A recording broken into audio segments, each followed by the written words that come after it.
En La experiencia interna, Dr. Jacobo Grinberg nos lleva a explorar la conexión entre la mente, la percepción y la consciencia humana. A lo largo de este libro, el autor ofrece una mirada profunda hacia cómo experimentamos la realidad y cómo nuestras percepciones internas son las que verdaderamente definen nuestra interacción con el mundo. Prólogo.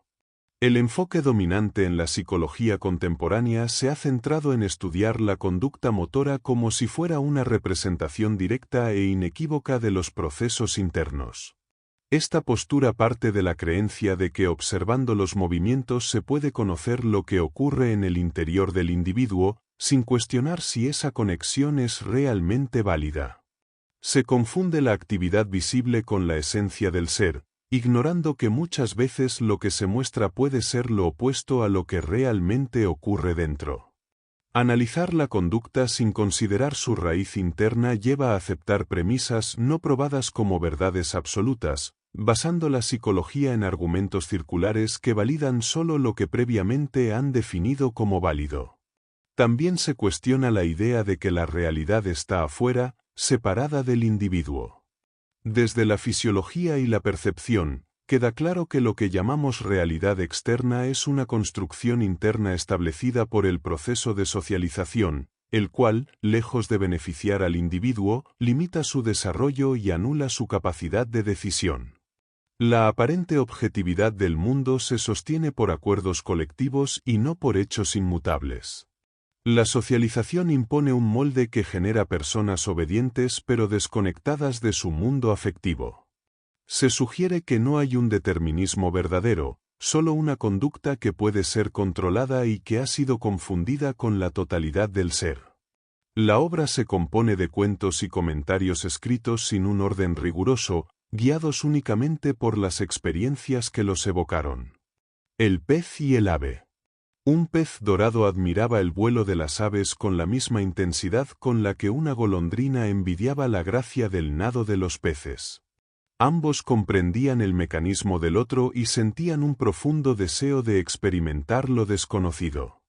Decidieron entonces enseñarse mutuamente sus habilidades. El pez instruyó a la golondrina sobre cómo moverse en el agua, mientras ella le mostró cómo lanzarse al aire con impulso. Tras un aprendizaje paciente y desafiante, lograron aquello que parecía imposible. El pez voló y la golondrina nadó. En ese cruce de mundos, descubrieron algo más profundo que la técnica. Al experimentar el universo del otro, ambos sintieron que se conocían de verdad por primera vez. El pez entendió que su deseo de volar lo había llevado a olvidar la belleza de su propio nado. La golondrina, por su parte, descubrió que no había nada superior en lo ajeno, sino un valor compartido en lo propio. Desde ese día, cada uno reconoció su esencia con mayor claridad y su unión los transformó. Cerca del estanque, dicen, puede verse a veces a un pez enseñar a una golondrina a volar. La abeja y su panal. Una abeja dedicada a su trabajo vive inmersa en la perfección del panal, rodeada de orden, oscuridad y estructura. Su mundo es cerrado y repetitivo, sin margen para lo desconocido. Un día, un accidente en la colmena permite que entre un rayo de luz y aire fresco, despertando en ella sensaciones nuevas. Aunque repara de inmediato la grieta, la experiencia deja en su mente una inquietud persistente, una sospecha apenas perceptible de que podría haber algo más allá de los límites que siempre conoció. Con el paso de los días, esa duda crece. Un canto lejano traspasa las paredes reforzadas y aunque intenta actuar como las demás, ya no puede ignorar el contraste entre su interior y lo que ha sentido. Se observa a sí misma cumpliendo tareas, lo que provoca un conflicto entre el deber y un impulso de búsqueda. Aunque intenta reprimirlo, algo ha cambiado, el contacto con lo desconocido ha sembrado una nueva forma de conciencia. Un amanecer ya no se encuentra entre las suyas. Ha escapado por voluntad propia, algo inaudito para las demás. Mientras el resto la busca para devolverla al orden establecido, ella contempla por primera vez el lago, la flor y el canto del ruiseñor. Experimenta una felicidad inédita y una sensación de plenitud. Ese breve instante fuera del panel basta para confirmar lo que intuía: existe una realidad diferente, llena de belleza, que no puede negarse. A 4.3 años luz de Alfa de Centauro. En una conferencia intergaláctica organizada en un punto remoto del universo, se reúnen representantes de civilizaciones avanzadas para escuchar a Jun, un investigador reconocido por su trabajo en la detección de sistemas antientrópicos. Su labor ha girado en torno a la identificación de estructuras que puedan evolucionar hacia un estado de pandeterminismo, es decir, sistemas capaces de fijar sus propias leyes y modificar las condiciones del universo que los rodea. Jun ha dedicado 2 eones a reunir evidencias que sostengan la hipótesis de que este tipo de sistemas requieren al menos 20.000 millones de elementos para alcanzar dicho estado. Durante su exposición, Jun presenta los detalles del detector que ha construido, basado en principios de holografía transmolecular y un cañón mesónico. Esta tecnología le permitió identificar un sistema de 12.000 millones de elementos que, aunque no alcanzaba la cifra teórica, mostraba comportamientos intermitentes entre autodeterminismo y pandeterminismo. Esta rareza llevó a un análisis más profundo, centrado en la actividad y evolución del sistema desde sus primeras etapas hasta su madurez. El análisis reveló que, durante sus primeros ciclos de existencia, el sistema desarrolla circuitos internos que permiten una representación del universo. Sin embargo, este avance queda limitado por la imposición de un determinismo social que frena su evolución hacia niveles más altos de integración. Para ilustrar esta conclusión, Jun transmite una experiencia concreta, generando gran impacto entre los presentes. La escena muestra a una figura encerrada, posiblemente humana, cuyo comportamiento refleja una lucha entre la percepción interna de la realidad y las reglas impuestas por su entorno. En esa visión, una madre intenta convencer a su hijo de que los elementos de sus sueños no son reales, priorizando la necesidad de descanso sobre la validación del mundo imaginado por el niño. El conflicto emocional que esto produce deja ver cómo un sistema, pese a tener el potencial para desarrollar una conciencia más compleja, es reprimido por normas que niegan su experiencia subjetiva. Esta represión, concluye Jun, impide que estructuras con potencial pandeterminado se desarrollen plenamente. Al finalizar la transmisión, la inquietud de Jun se hace evidente. Cuestiona si una estructura tan avanzada puede estar tan limitada por una cultura que invalida su percepción más profunda del universo. Su hallazgo no solo plantea una nueva categoría intermedia entre autodeterminismo y pandeterminismo, sino que también sugiere que la evolución de un sistema complejo no depende solo de su estructura interna, sino también del modo en que se le permite interpretar su entorno. Maese Hegastes. La escena se abre con una noche tranquila y una sensación de triunfo. Tras una reunión del Consejo en la que expuso con brillantez un análisis histórico, Hegastes camina absorto por un jardín mientras tararea música de Mahler. Su éxito se originó 6 meses atrás, durante un vuelo, cuando conoció a un exoficial inglés que compartió con él una estremecedora historia relacionada con un campo de concentración al final de la Segunda Guerra Mundial. La urgencia de llegar antes que los rusos tenía como propósito salvar a mujeres y niños condenados. Sin embargo, al llegar, solo encontraron cadáveres y 3 cuidadoras escondidas, cuyas reacciones desconcertaron a todos.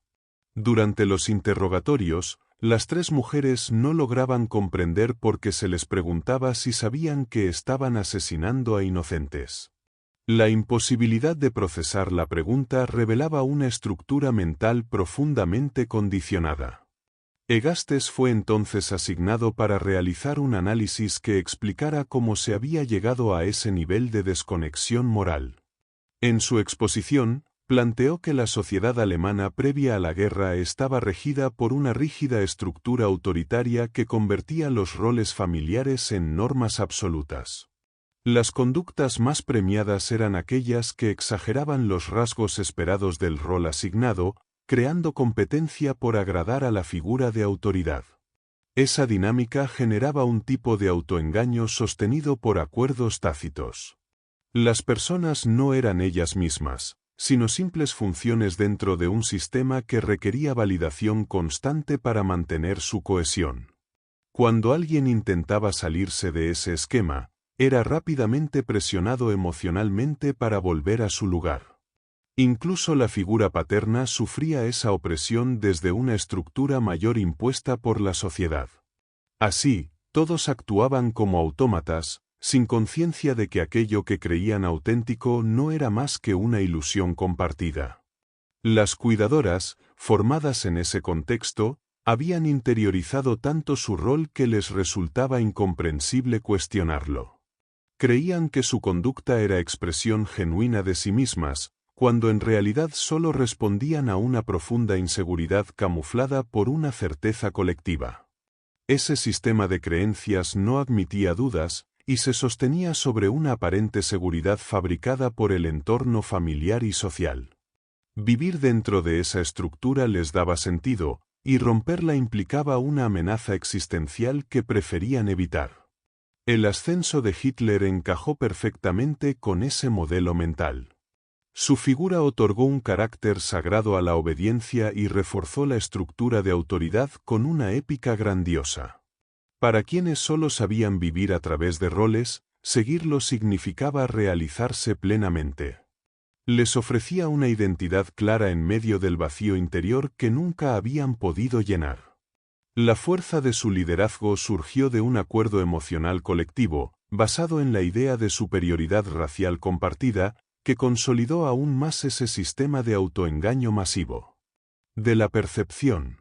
Percibir no significa simplemente recibir información del mundo externo, sino activar estructuras internas del cerebro que dan forma a lo que se experimenta.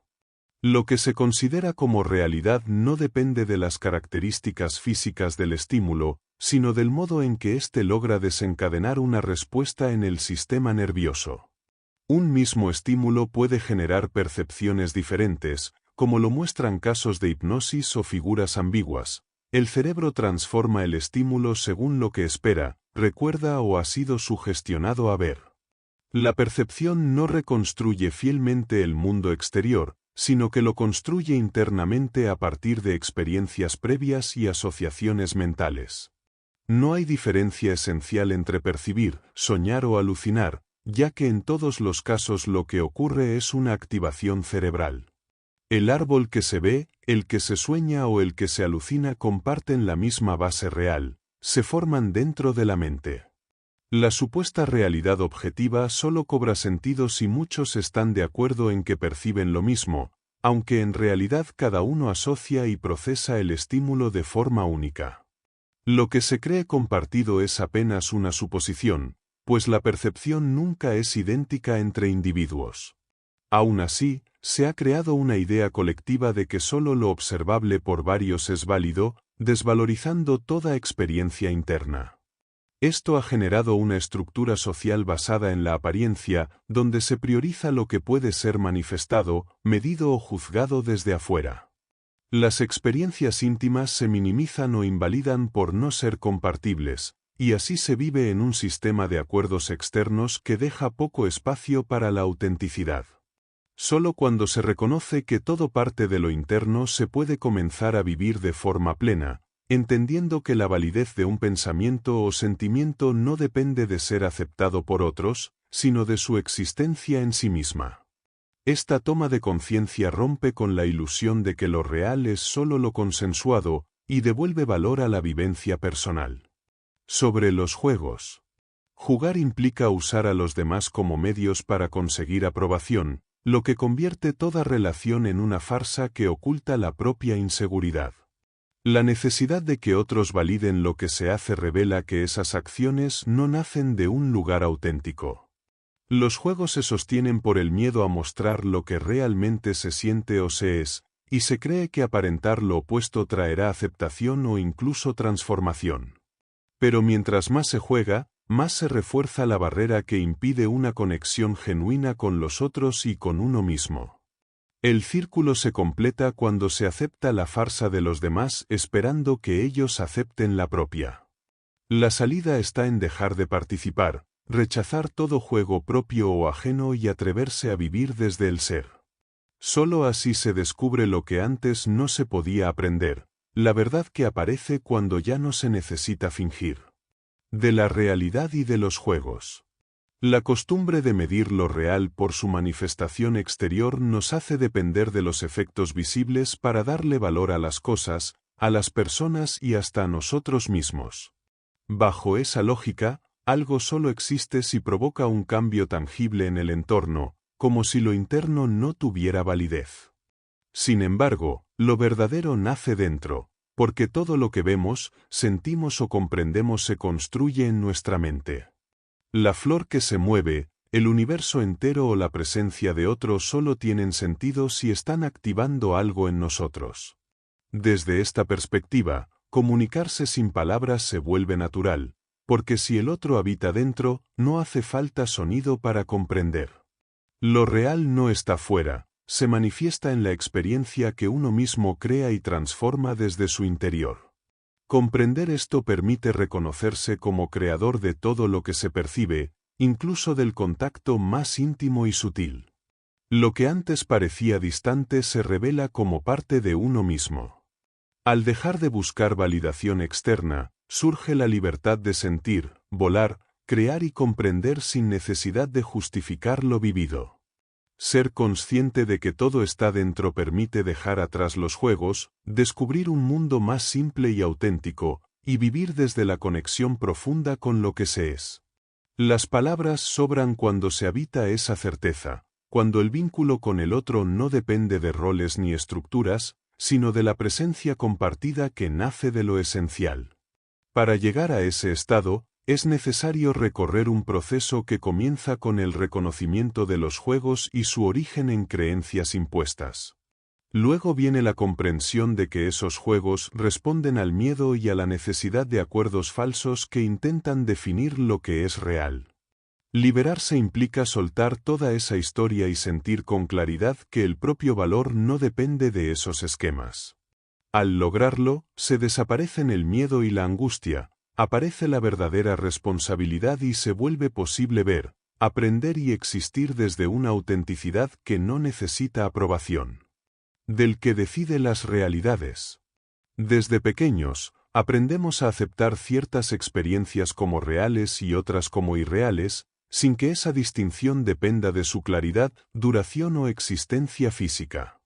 Aun cuando un sueño puede tener más nitidez que una escena cotidiana, se le niega validez solo porque no ha sido compartido. Este mecanismo que dictamina que es real se forma por la influencia del otro, que impone su juicio desde el inicio.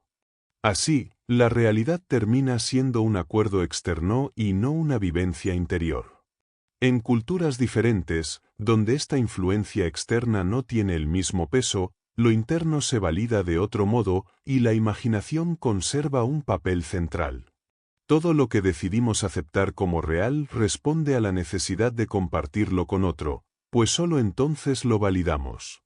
En ese juego de consensos, se construye una realidad que puede cambiar en cualquier momento si el otro se retracta.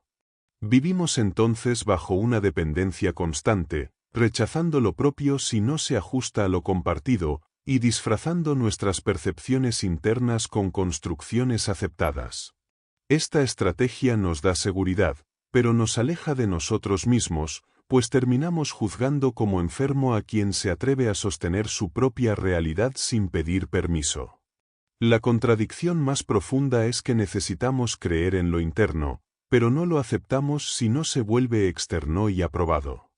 Esa falta de respeto hacia lo que somos nace de una inseguridad heredada, de otros que tampoco se respetaron.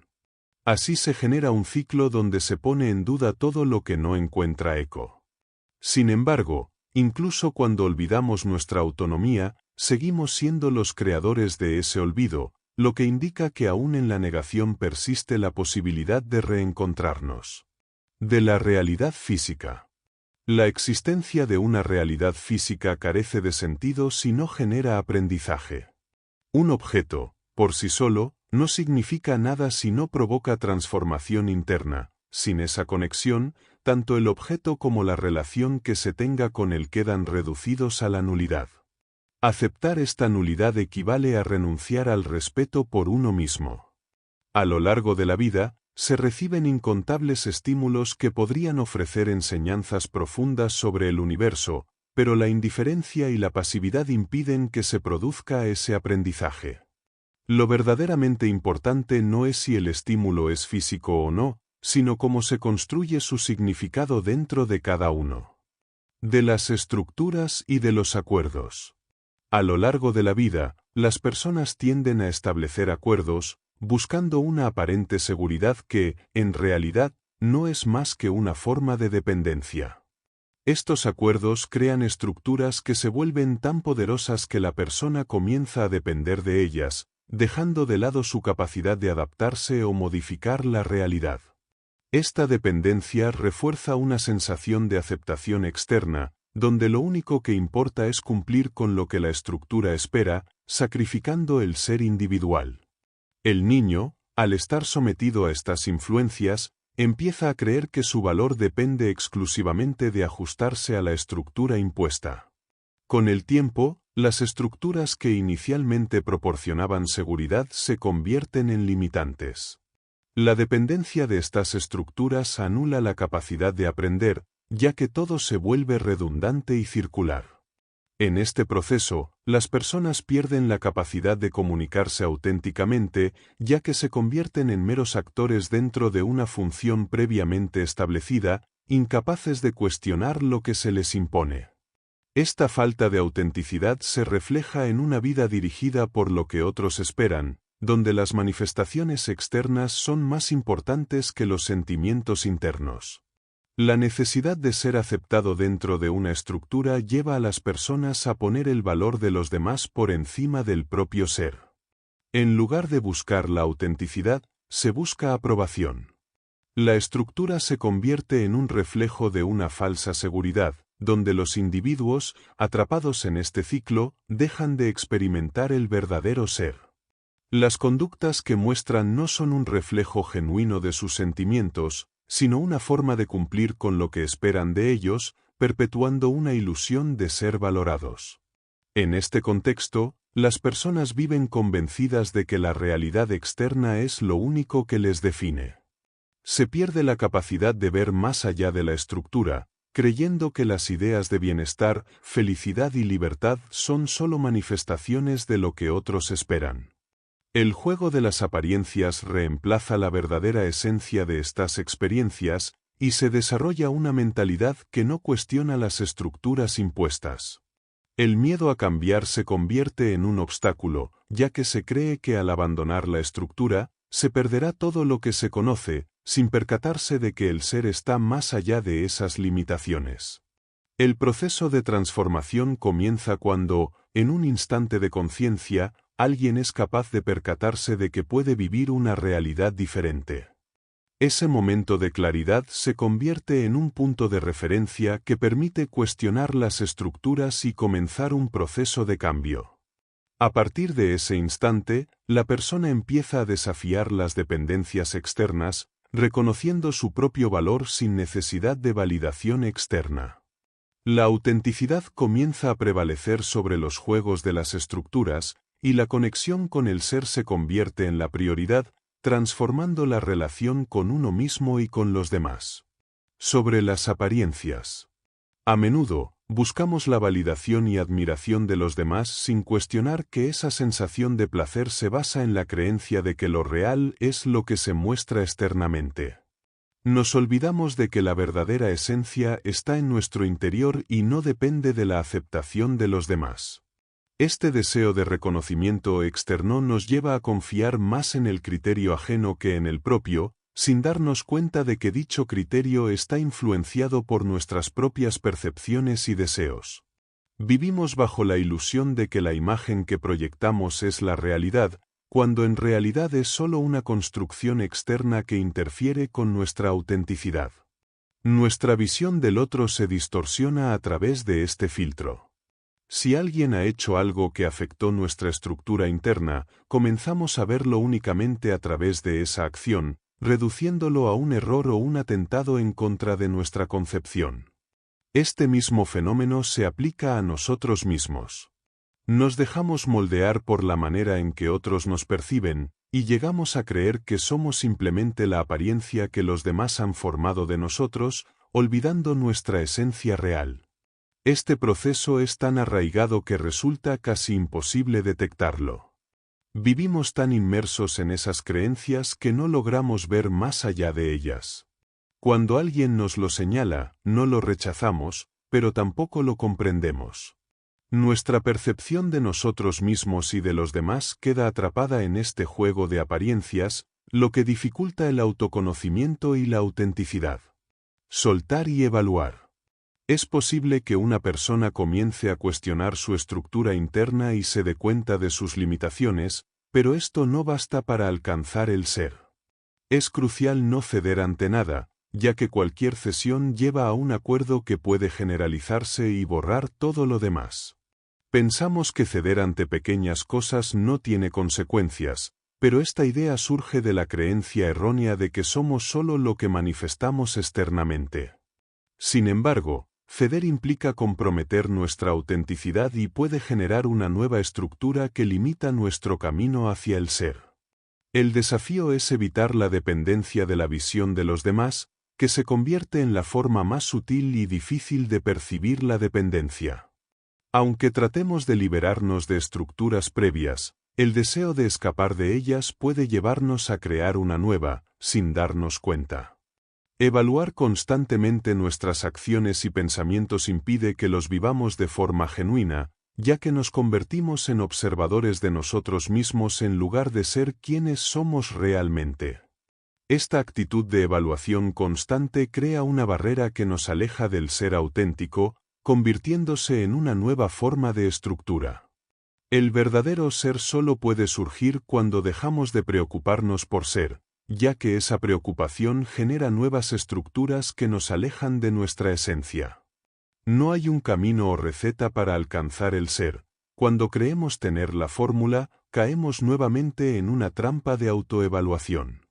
Solo podemos ser cuando nos desprendemos de la idea misma de ser, ya que esa idea en sí misma impide nuestra autenticidad.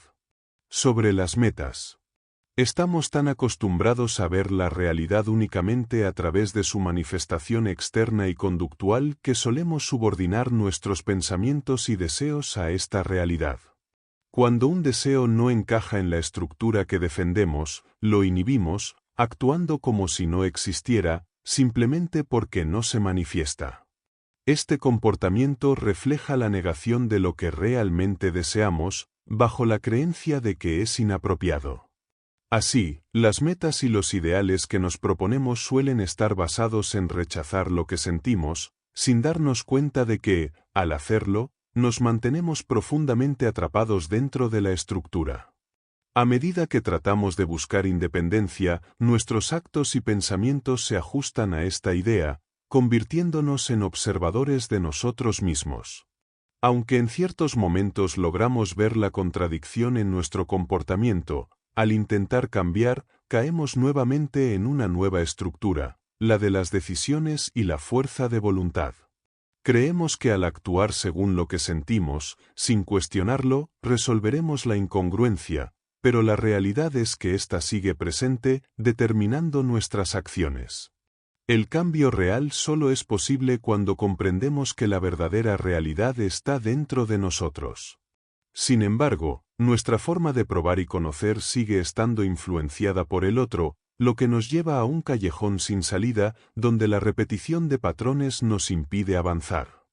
Para lograr un cambio genuino, es necesario reconocer que la certeza no nos será transmitida desde afuera, sino que solo podemos alcanzarla dentro de nosotros mismos, lo que nos lleva de nuevo al punto de partida. Sobre las interdependencias. Cuando no se es, la relación con el otro se convierte en un juego donde el objetivo principal es satisfacer al otro para obtener su validación. Se hace todo lo posible para que el otro se sienta bien, aunque no se tenga una verdadera conexión interna con lo que se hace. La satisfacción del otro se convierte en el medio para que uno mismo se perciba como valioso, ya que se cree que al contribuir al bienestar ajeno se está demostrando capacidad. Sin embargo, este comportamiento puede ser recíproco, ya que el otro también puede actuar de la misma manera para sentirse validado, creando una estructura donde ambos se esfuerzan por cumplir con las expectativas del otro sin llegar a ser genuinamente ellos mismos. Esto genera una incongruencia profunda, ya que ambos dependen de la percepción del otro para definir quiénes son, sin llegar a experimentar una verdadera existencia. Sobre los roles. Al comenzar una actividad desconocida, tendemos a adoptar un rol basado en la idea teórica de cómo debe ser.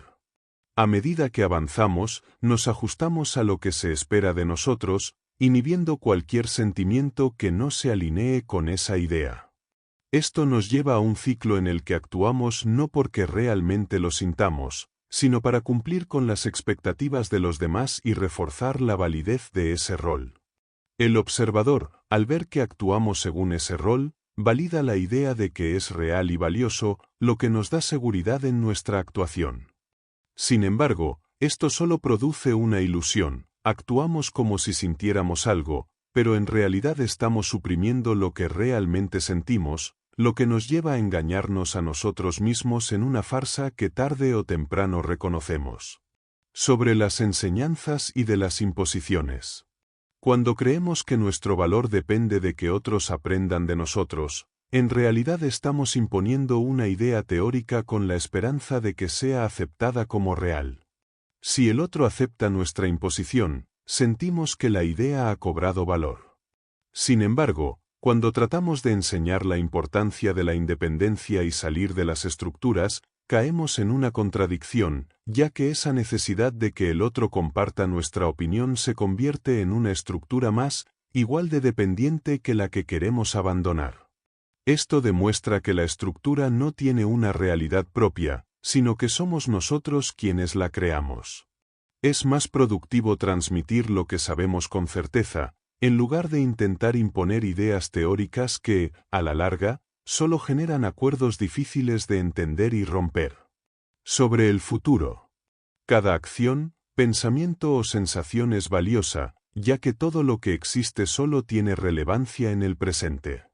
A menudo creemos que ciertos actos no son importantes porque pensamos que su impacto se reflejará en un futuro lejano, y así nos convencemos de que podemos hacer sacrificios o someternos a imposiciones, con la esperanza de que estos actos nos prepararán para lo que vendrá. Sin embargo, esta creencia es errónea, porque el futuro no existe como algo separado del presente. Pensar que ciertos actos son prescindibles y sacrificarlos en nombre de un futuro nos lleva a perder nuestra esencia y a no valorar lo que realmente importa. Incluso la figura de un anciano puede verse marcada por los sacrificios hechos en su vida, con la angustia de haber cedido parte de sí mismo a lo largo del tiempo. El dolor. El dolor no es una realidad externa, sino una construcción interna, una interpretación que le damos a ciertas situaciones. Este concepto solo cobra existencia cuando lo anticipamos o lo vinculamos a circunstancias específicas. El dolor puede ser controlado una vez que se comprende que es una estructura mental. Cuando dejamos de esperar dolor en determinadas situaciones, logramos liberarnos de él, ya que en realidad no está fuera de nosotros, sino en nuestra percepción. Del mundo y sus descripciones. El mundo no es algo fijo o inmutable, sino una construcción mental influenciada por cómo hemos sido enseñados a percibirlo. Si entendemos que el mundo se forma dentro de nosotros, podemos modificarlo al cambiar nuestra percepción de él. Es posible crear la realidad que deseamos, pero para lograrlo, es fundamental estar completamente seguros de nuestra capacidad para hacerlo, dejando de cuestionar y reconociendo que somos los causantes de lo que experimentamos. De los ocultamientos. Nos escondemos tras una imagen que queremos que el otro vea de nosotros, ya que creemos que lo que realmente somos no es valioso o tememos que nos desilusionen. Sin embargo, al ocultar nuestros pensamientos y sentimientos, creemos erróneamente que lo que hay en nuestro interior pierde su realidad. Intentar engañar al otro no hace más que engañarnos a nosotros mismos, ya que la verdad no desaparece por ocultarla. Del querer y del poseer. La cultura nos ha enseñado que el amor verdadero implica convertir a una persona en una posesión, lo que refleja una inseguridad interna. Creemos que querer a alguien es querer que nos quiera de la misma manera, pero esto no es amor genuino, sino un deseo de validación. El verdadero querer no se basa en la posesión ni en hacer al otro una extensión de nuestra estructura, sino en verlo como alguien independiente. Amar a alguien es aprender de esa persona sin condiciones, permitiéndole ser quien es y siendo nosotros mismos. Solo podemos querer verdaderamente a otro cuando nos queremos a nosotros mismos, reconociendo que el amor proviene de nuestro interior y no de una estructura externa. Sobre los sentimientos de culpa. Desde pequeños nos han enseñado a ocultar lo que sentimos para evitar dañar a los demás, ya que la apariencia externa suele ser más valorada que la realidad interna. Esto nos lleva a temer que, al cuestionar las apariencias, causaremos malestar en otros, por lo tanto, nos sentimos culpables. Este sentimiento de culpa se perpetúa cuando nos atrevemos a dudar de las estructuras establecidas, pues creemos que hacerlo puede generar rechazo. Nos educan para considerar que lo que los demás ven en nosotros es lo que realmente somos, y cualquier discrepancia entre lo que sentimos y lo que mostramos provoca culpa. Sin embargo, cuando nos permitimos ser auténticos y actuar conforme a lo que sentimos, desaparece la culpa, ya que no hay separación entre lo que manifestamos y lo que realmente somos. Sobre la libertad. A menudo caemos en la creencia de que ya no hay nada más por aprender y que el mundo no tiene nada nuevo que ofrecer, lo que nos lleva a depender de las apariencias para sentirnos seguros. Quien realmente vive siendo, sin necesidad de esas apariencias, puede encontrar libertad incluso en las circunstancias más limitadas, como una prisión. Mientras aquellos que se aferran a su propia realidad y viven rodeados de estructuras externas nunca dejarán de sentirse prisioneros. La verdadera libertad se encuentra cuando uno deja de necesitar estas construcciones externas, ya que la libertad interior no depende de lo que lo rodea, sino de cómo se vive dentro de uno mismo. Sobre el querer. El querer entre dos personas surge de algo más profundo que lo que la lógica puede explicar. Aunque intentemos justificarlo con razones claras, nunca llegamos a comprender totalmente por qué sentimos esa conexión. Las historias de cada persona se entrelazan de manera única, creando encuentros que parecen predestinados. Querer va más allá de una simple atracción, es un encuentro de historias, algo místico, cuyo verdadero origen nunca se revela completamente. Al buscar respuestas, a menudo olvidamos que el mundo es más complejo y fascinante de lo que podemos entender. De las invalidaciones. Comprendí que no debo invalidar mis afinidades, ya que siempre tienen más profundidad de lo que puedo imaginar al cuestionarlas. El mundo es mucho más complejo y sutil que cualquier intento de explicación, y debo permitirme aprender de él sin tratar de encerrarlo en estructuras fijas. Es fundamental no dejar que mis propias construcciones limiten la información que el universo ofrece. Al aprender a respetar el universo, también estoy aprendiendo a respetarme a mí mismo. Sobre el conocimiento. En el pasado, creía que existían dos tipos de conocimiento, uno basado en datos externos, utilizados para argumentar, crear estadísticas o resolver problemas, y otro, más personal, derivado de experiencias y vivencias propias, que no podía ser transmitido ni cuantificado. Pensaba que ambos podían separarse y utilizarse en diferentes contextos. Sin embargo, ahora entiendo que solo existe un tipo de conocimiento, el que proviene de la experiencia y lo vivido, y que todo conocimiento debe ser parte de mí para ser realmente válido. Del ser y de las circunstancias. Es común escuchar que uno debe adaptarse a las circunstancias, como si no se pudiera ser el mismo en situaciones distintas, como un baile de disfraces o dando una conferencia. Esta concepción refleja a quienes piensan que su comportamiento depende de la aceptación ajena, y que la forma en que deben actuar es determinada por los demás. Este temor a ser uno mismo surge del miedo a que lo que realmente siente no tenga valor, pues su realidad se basa en la percepción de los demás. Sin embargo, la verdadera esencia de ser radica en la autenticidad, no en cumplir con expectativas externas. El lenguaje y de las estructuras. El lenguaje es una herramienta poderosa para transmitir estructuras y, de manera sutil, condiciona la forma en que entendemos nuestra identidad. Cuando un niño observa a alguien entregar leche, simplemente sabe que es leche y que la persona es un ser humano. Sin embargo, al enseñarles que esa persona es un lechero, transformamos su visión y comienza a asociar a los individuos con sus roles. Este proceso le hace creer que su valor depende de las expectativas sociales y que su identidad está definida por lo que los demás esperan de él. Olvida la simplicidad de simplemente ser, sin la necesidad de definirse a través de una actividad o rol. Sobre la riqueza. Algunas personas viven obsesionadas con las apariencias y la aceptación social, rodeándose de lujos y buscando constantemente la admiración ajena. Se sienten vacías y desdichadas cuando no son el centro de atención o no están a la última moda. Esta constante necesidad de aprobación refleja un profundo desprecio por sí mismas, ya que no pueden estar a solas sin sentirse incómodas. Creen que asociarse con personas consideradas importantes les otorga valor, pero en realidad terminan siendo objetos de esas relaciones. Los hijos de estas personas suelen reaccionar de diferentes formas. Algunos aceptan la dependencia, otros la rechazan, pero todos viven bajo el mismo miedo y la misma inseguridad. Sin embargo, hay quienes eligen una vía distinta, retirándose al interior de sí mismos en busca del verdadero ser. Sobre el detectar. A veces sentimos que algo ha sucedido o que una persona está experimentando una idea o emoción, pero muchas veces desestimamos esa sensación, considerándola una fantasía. La tendencia es rechazar estas percepciones, ya que solemos creer que son imposibles o irreales. Sin embargo, es posible que poseamos un mecanismo de detección más sutil y preciso de lo que pensamos.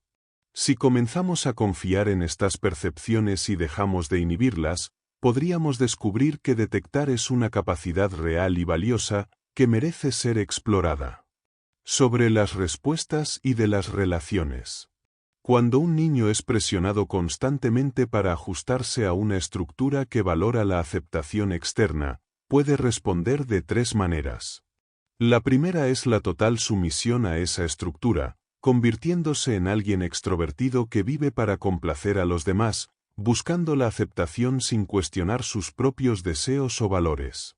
Esta persona puede adaptarse a cualquier entorno y seguir ciegamente las normas impuestas, sin detenerse a reflexionar sobre las implicaciones de sus actos, convirtiéndose en alguien fácilmente manipulable por aquellos que dictan las reglas.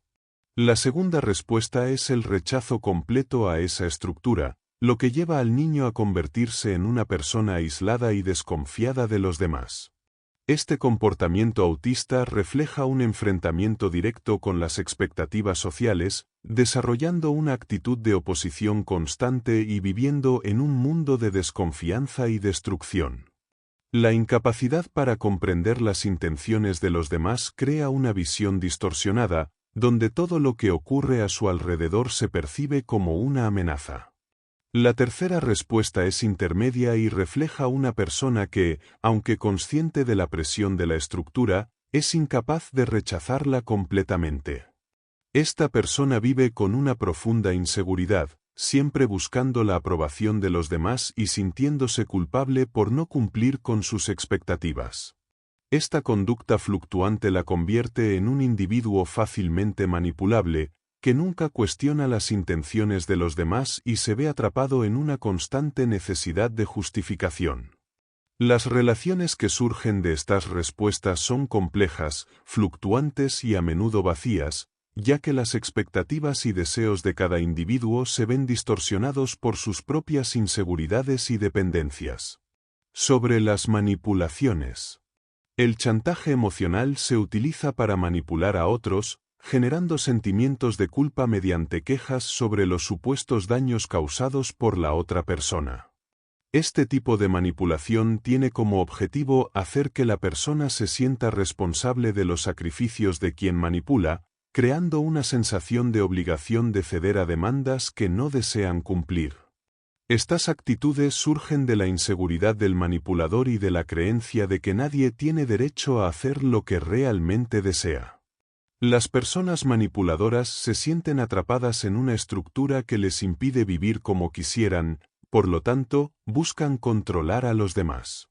Los que se someten a este control pueden reaccionar de diversas maneras. Algunos aceptan el dominio sin cuestionarlo, mientras que otros lo rechazan, manteniendo su independencia emocional. Esta aceptación crea inseguridad y una necesidad de imponer la misma estructura a los demás, perpetuando la situación. El cambio solo ocurre cuando quienes necesitan imponer estructuras descubren su propia valía y se liberan de la necesidad de controlar. Sobre la necesidad de imponer. La necesidad de imponer una estructura surge de la idea de que quien impone tiene poder sobre quien lo recibe, considerándolo como una propiedad. Esta actitud refleja una falta de respeto hacia la capacidad de pensamiento de ambos. La estructura impuesta fija conductas esperadas, evitando el riesgo de cometer errores, pero limita la creatividad y la productividad que surgen al pensar libremente. La inseguridad de quienes imponen estructuras proviene de una constante evaluación de sus actos, influenciada por la imposición de este tipo de conductas. La inseguridad de quienes imponen estas estructuras se basa en la creencia de que al convencer a otro de la necesidad de aceptarlas, se valida su valor y existencia. Si estuvieran completamente seguros de sus pensamientos, no necesitarían imponer nada. Esta creencia de que una idea se vuelve más real al ser aceptada por otros es parte del proceso de socialización, pero en realidad, el valor de las ideas no depende de la aceptación externa. El mecanismo de dependencia del acuerdo hace que las personas duden de su propia realidad cuando no logran el consenso, llevando a una situación absurda en la que todos dependen de la validación externa de sus pensamientos. Sobre la trilogía, superioridad, inferioridad, dependencia. Una de las experiencias más perjudiciales para un niño es crecer en un ambiente donde se refuerza la idea de superioridad. Cuando un niño escucha constantemente que sus padres o el entorno lo consideran inferior, esto genera profundas dudas sobre su propio valor.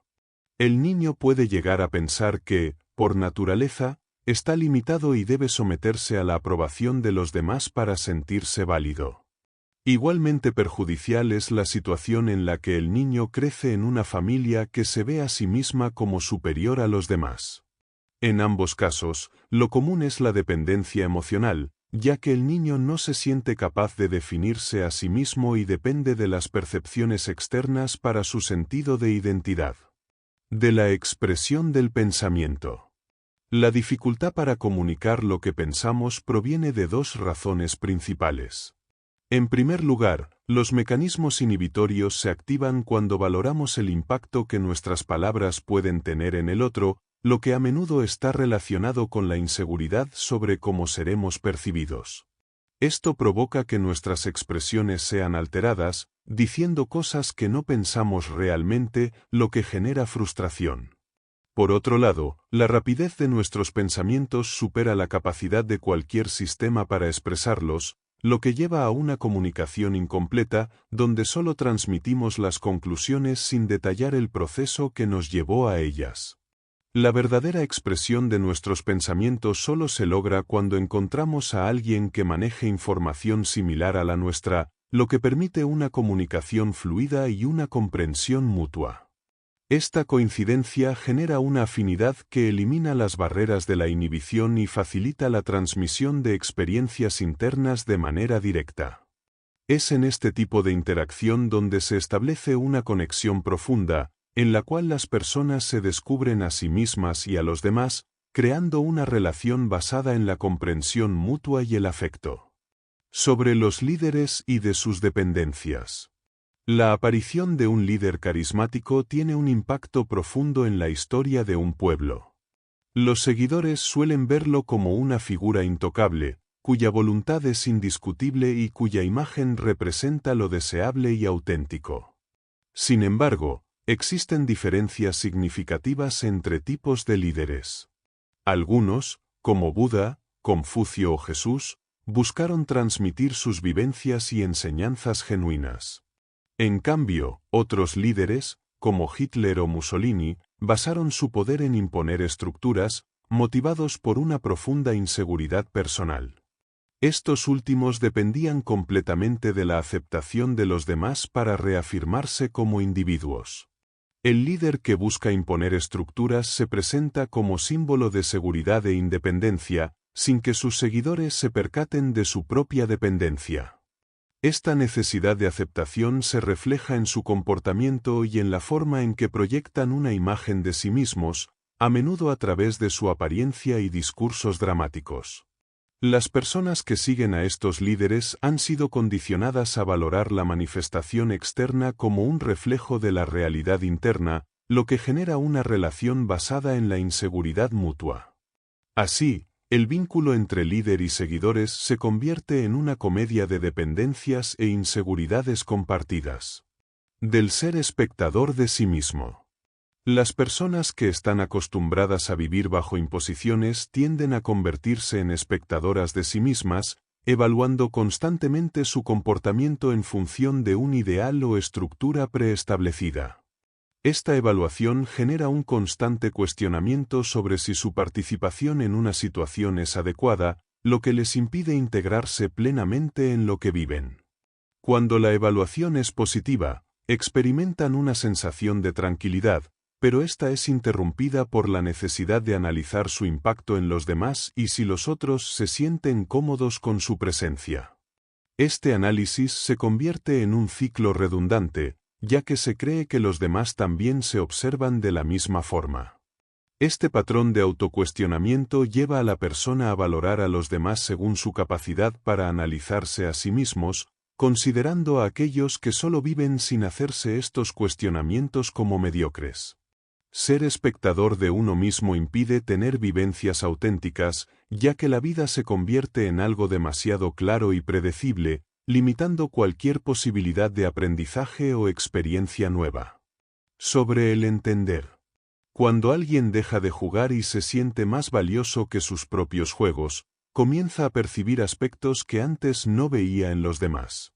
Puede identificar el momento en que alguien empieza a depender de una estructura externa, lo que le permite entender que esa persona no es solo su juego. Al reconocer esta distinción, la persona ya no confunde la apariencia con la realidad interna del otro, viendo, por ejemplo, la inseguridad detrás de una actitud esnovista o la necesidad de imponer estructuras por miedo a la inestabilidad interna. Quien ha dejado de jugar también aprende a aceptar a los demás tal como son, reconociendo sus problemas y valorando su esencia sin ser cegado por sus manifestaciones externas. Los juegos, como las agresiones, son intentos de crear barreras para evitar que otros accedan al interior de uno mismo debido al miedo de que no sea satisfactorio. Cuando alguien entiende este proceso, la agresión pierde fuerza y responde sin hostilidad, mostrando que dentro de uno existen aspectos más valiosos que los juegos. La vida de quien ha entendido se vuelve más rica y profunda, cada instante se llena de significado y cada relación se convierte en un encuentro con el ser, dejando de confundirse con las apariencias. Sobre las causas. Cuando logramos comprender las verdaderas causas detrás de los juegos, entendemos que su origen radica en un deseo de dejarlos. Por ejemplo, alguien que constantemente defiende la rigidez y el autoritarismo en la educación lo hace desde una profunda inseguridad interna. En lugar de percibir a esta persona como rígida, al entender su comportamiento como una manifestación de desconfianza en su propio valor, podemos ver que su necesidad de imponer estructuras proviene de la idea de que no hay nada valioso en ella ni en los demás. Al reconocer esto, entendemos que esa persona, al ganar confianza en sí misma, abandonará estas conductas autoritarias, pues reconocerá que existen mecanismos mucho más valiosos que las estructuras rígidas.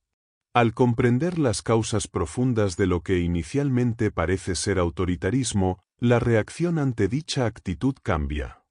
No se responde con odio, sino con empatía, sabiendo que la rigidez es solo una reacción a la inseguridad. Esto permite crear una relación constructiva y orientada al entendimiento, en lugar de una destructiva y hostil. Reconocer las verdaderas causas detrás de los comportamientos permite ver más allá de las apariencias y fomentar relaciones basadas en el respeto mutuo. Sobre la filosofía.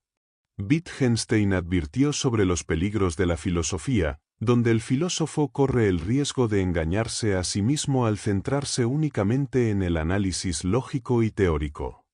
La filosofía genuina surge de experiencias reales, no de construcciones abstractas.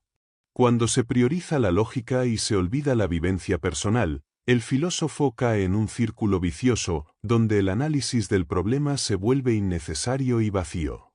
La verdadera filosofía debe surgir del autoconocimiento y el cuestionamiento interno, alejándose de las estructuras teóricas, para evitar caer en la redundancia y el engaño que implica depender exclusivamente de la lógica. Sobre la ironía. La ironía es un mecanismo sutil que surge como una burla hacia los juegos, con la intención de anularlos. Cuando una persona se burla de los juegos ajenos, lo hace muchas veces como defensa para evitar reconocer los propios. Esta actitud de autoengaño es común en los seres humanos, quienes suelen ver los errores en los demás, pero son incapaces de reconocerlos en sí mismos, aunque las estructuras sean similares. La justificación para este comportamiento suele basarse en esquemas deterministas, que se emplean para ocultar la realidad y negar las propias fallas. La autoironía, por otro lado, implica burlarse de los propios juegos, pero no deja de ser una forma de defensa. Aunque podría parecer que quien se autoironiza no juega, en realidad esta actitud solo intelectualiza el problema sin generar un cambio real, lo que demuestra que la persona sigue atrapada en sus propios juegos. Sobre ser un efecto. Cuando una persona cree que su camino está ya fijo y determinado, está demostrando que ha dejado de ser causa de sus acciones y se ha convertido en un simple efecto, influenciado por otros. Al utilizar esquemas lógicos ajenos para entender el mundo, también está actuando como efecto, ya que no se basa en sus propias vivencias. Esta limitación al determinismo impide el aprendizaje auténtico y genera un vacío, donde lo único relevante es seguir las enseñanzas de los demás. Cuando alguien ya no se asombra ante el universo, se evidencia que ha abandonado su capacidad de descubrimiento propio, pues todo se somete a la valoración externa. De la rigidez y de la obsesividad. La rigidez y la obsesividad están estrechamente relacionadas, y ambas provienen de la inseguridad interna. Una persona rígida no puede aceptar opiniones, ideas o comportamientos diferentes a los suyos y tiende a imponer estructuras. Aunque parezca tomar decisiones, en realidad solo sigue enseñanzas impuestas, lo que la limita a una rigidez que le impide el cambio. La raíz de esta rigidez se encuentra en sentimientos de culpa no resueltos, que le provocan la necesidad de seguir guías externas. Similarmente, la obsesividad refleja una inseguridad interna, pues la persona obsesiva busca ordenar el exterior para ocultar su caos interior. Ambas manifestaciones surgen del deseo de ocultar esa inseguridad, aunque aparentan control y seguridad, en realidad reflejan una incapacidad para aceptarse y para vivir desde una experiencia interna auténtica. Sobre la antientropía y del pandeterminismo. El universo tiende al desorden, pero los sistemas vivos tienen la capacidad de alejarse de este desorden, actuando de manera antientrópica. Los primeros sistemas vivos, como la amiba, no tienen autodeterminación, ya que responden solo a estímulos externos. A medida que los sistemas se vuelven más complejos, empiezan a mostrar signos de autodeterminación, representándose internamente el mundo que los rodea. En los humanos, esta capacidad se manifiesta claramente en los niños, cuyas imaginaciones y sueños reflejan un autodeterminismo en desarrollo. Sin embargo, a medida que crecen, la socialización limita estas capacidades, enseñándoles que la realidad externa es la única valiosa y bloqueando su capacidad de vivir experiencias sin evaluarlas. Con el tiempo, el ser humano podría superar estos bloqueos y alcanzar un nivel de autodeterminación, logrando la libertad interna. En esta etapa, algunos individuos ya están experimentando la libertad, al valorar más su ser interno que las estructuras impuestas. El siguiente paso en esta evolución sería el pandeterminismo, donde no solo se es autodeterminado, sino que también se adquiere la capacidad de determinar el universo. Este nivel implica una completa seguridad en la propia representación interna, confiando en que el universo es manejable a voluntad, una habilidad que, aunque aún en desarrollo, sería ideal comenzar a explorar desde ahora. Del saber cuándo se es. En algún momento de la vida, surge la pregunta de cuáles experiencias representan el ser y cuáles son simplemente comedia o juego. La respuesta se encuentra en recordar los momentos en los que no se era espectador de sí mismo, aquellos en los que no se pensaba en el pensar ni se analizaba el análisis. En esos momentos, todo lo sentido y experimentado refleja el ser. En cambio, cuando se actúa como espectador de uno mismo, lo vivido se reduce a una estructura, una representación externa. Aquellos momentos en los que se vivió sin esa estructura no estuvieron marcados por la maldad ni el egoísmo, sino por bondad y amor. Esto demuestra que la maldad es solo una reacción de la estructura, y que cuando se desecha esa estructura, lo que permanece es el ser, que siempre es bueno. Sobre la ciencia. La ciencia, en su práctica, se presenta como un proceso objetivo, con resultados, métodos y teorías que se consideran universales e incuestionables. Sin embargo, esto es erróneo, ya que la ciencia es siempre el producto de un individuo con una historia y contexto cultural específicos. La forma de acercarse a la naturaleza y las teorías derivadas de esa aproximación están estrechamente vinculadas a la historia del científico. Un ejemplo claro es cómo nuestra cultura asume que la realidad existe independientemente de quien la perciba, dando mayor valor a la realidad compartida que a la interna, lo que influye directamente en las ciencias, como la neurofisiología. Esta ciencia ha tardado en comprender la codificación de la información porque se ha centrado excesivamente en los estímulos externos y no en los patrones internos de respuesta neuronal. La tendencia a ver el cerebro como una máquina determinista que responde de manera fija a estímulos externos ha limitado la comprensión de su plasticidad y capacidad de cambio. La percepción, lejos de ser una simple duplicación del mundo exterior, es una construcción que involucra recuerdos y patrones de activación interna. Esta visión refleja una cultura que privilegia lo externo y rechaza lo interno como irreal. Por lo tanto, la ciencia no puede ser vista como una actividad completamente objetiva, ya que está influenciada por las circunstancias históricas y culturales del científico que la desarrolla. Sobre el miedo. El miedo es la principal barrera que nos impide ser nosotros mismos. Nos convencemos de que abandonar las estructuras impuestas traerá caos, infelicidad y desesperanza, pero nunca sabemos si esto es realmente cierto porque nunca nos arriesgamos a probarlo. Este temor se alimenta de las creencias de quienes nos rodean, quienes, por miedo también, afirman que ser auténtico solo traerá consecuencias negativas. Sin embargo, la mayoría de ellos tampoco se ha atrevido a experimentar y, por lo tanto, no saben cuál sería el verdadero resultado. Al reflexionar sobre las tragedias y contradicciones del mundo, descubrimos que lo único que la autenticidad puede brindarnos es el amor propio y hacia los demás, alejándonos de la falta de amor generada por las estructuras que seguimos ciegamente. Al ser fieles a nosotros mismos, hallamos que la verdadera felicidad radica en vivir de acuerdo con nuestra realidad interna, mucho más valiosa que las expectativas ajenas. Sobre la naturaleza del ser. El cambio hacia el ser se alcanza cuando se eliminan las divisiones internas y se vive de manera auténtica. En este proceso, lo que se hace está alineado completamente con lo que se piensa, y todo lo que ocurre se valora por igual, sin jerarquías.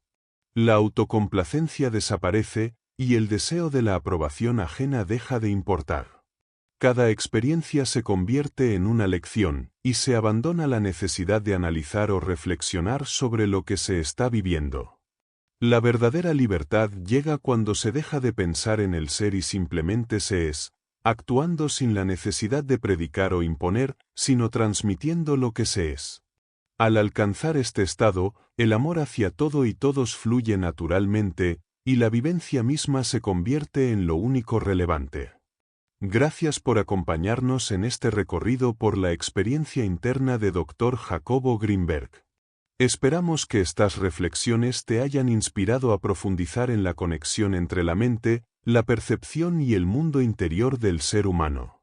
Queremos agradecer al autor por compartir su conocimiento y experiencia en este campo, proporcionando una perspectiva única que amplía nuestra comprensión sobre la manera en que interactuamos con nuestra realidad a través de la percepción interna. No olvides suscribirte, dejar tu comentario y compartir este vídeo si te ha sido útil. Nos vemos en el próximo resumen.